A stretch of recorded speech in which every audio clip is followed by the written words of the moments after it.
Dylan Thomas, poète gallois, est né en 1914. Il est mort éthylique en 1953, à l'âge de 39 ans. Être poète, pour Dylan Thomas, ce n'était pas vivre en civilisé. Son œuvre fulgurante, à la fois obscure et populaire, son destin de clown, d'histrion, de loup solitaire, nous amène sans cesse à le comparer à Arthur Rimbaud. Tout comme lui, Dylan Thomas a écrit, a craché son œuvre poétique entre 17 et 20 ans.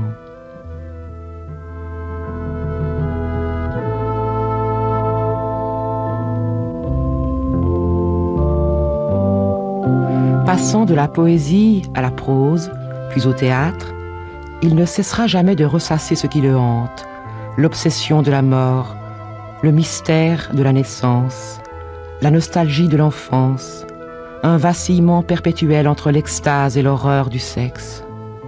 Œuvre mystérieuse que celle de Dylan Thomas, à la limite parfois de l'intelligible et rebelle en tout cas à la traduction. Une traduction qui ne peut être qu'une trahison, car littéralement fasciné par les mots, Dylan Thomas s'est acharné à remonter aux sources du langage. Excentrique et génial, on a écrit de lui qu'il était le plus grand lyrique de notre temps.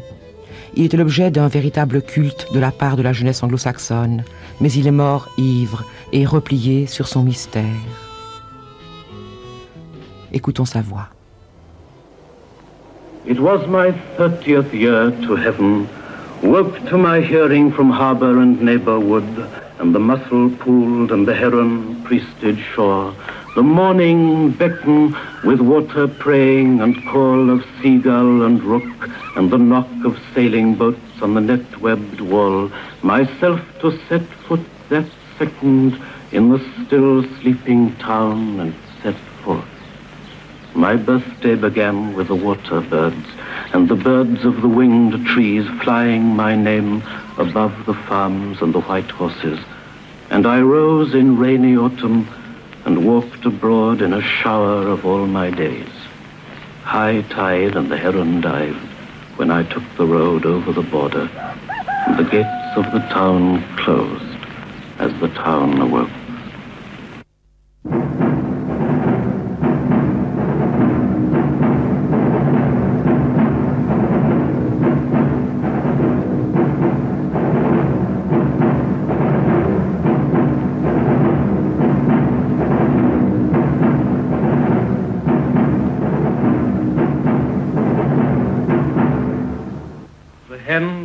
Signed the paper, felled a city.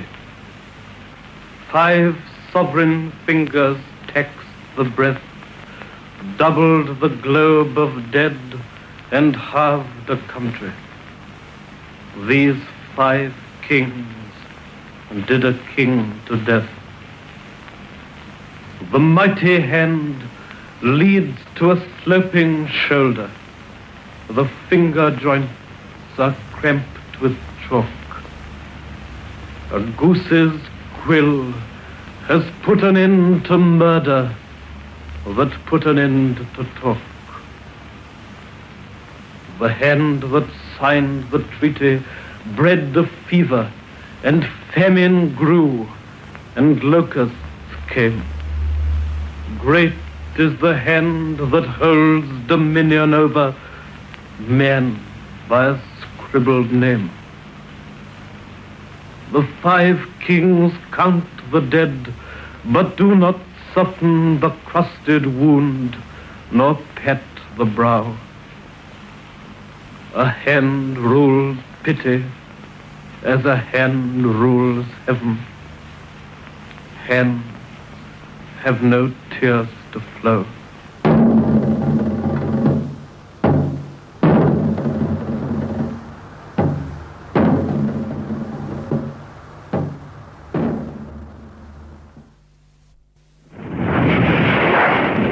Never until the mankind making, bird, beast, and flower, fathering and all humbling darkness, tells with silence the last light breaking, and the still hour is come of the sea tumbling in harness.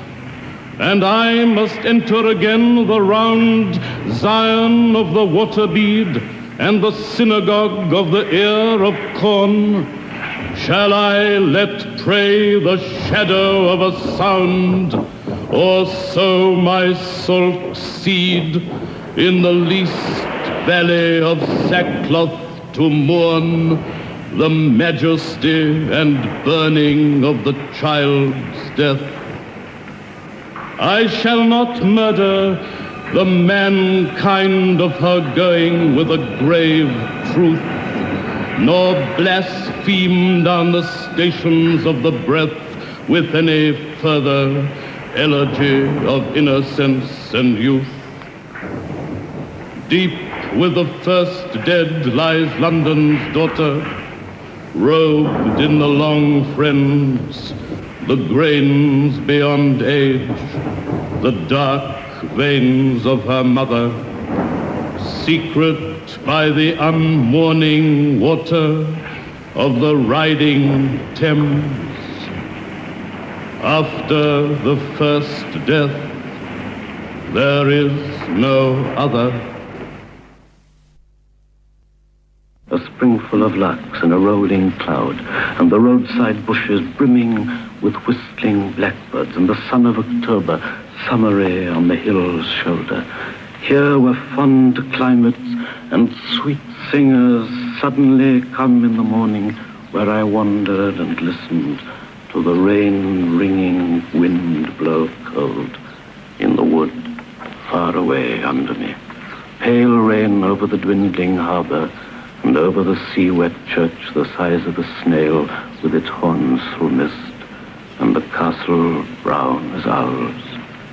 But all the gardens of spring and summer were blooming the tall tales beyond the border and under the lark-full cloud. There would I marvel my birthday away, but the weather turned around. It turned away from the blithe country, and down the other air and the blue-altered sky streamed again a wonder of summer with apples, pears, and red currants. And I saw in the turning so clearly a child's forgotten mornings when he walked with his mother through the parables of sunlight and the legends of the green chapels and the twice-told fields of infancy, that his tears burned my cheeks and his heart moved in mine. These were the woods, the river and sea, where a boy, in the listening summertime of the dead, whispered the truth of his joy to the trees and the stones and the fish in the tide. And the mystery sang alive, still in the water and singing birds. And there could I marvel my birthday away, but the weather turned around, and the true joy of the long-dead child sang burning in the sun. It was my 30th year to heaven, stood there then in the summer noon, where the town below lay leaved with October blood.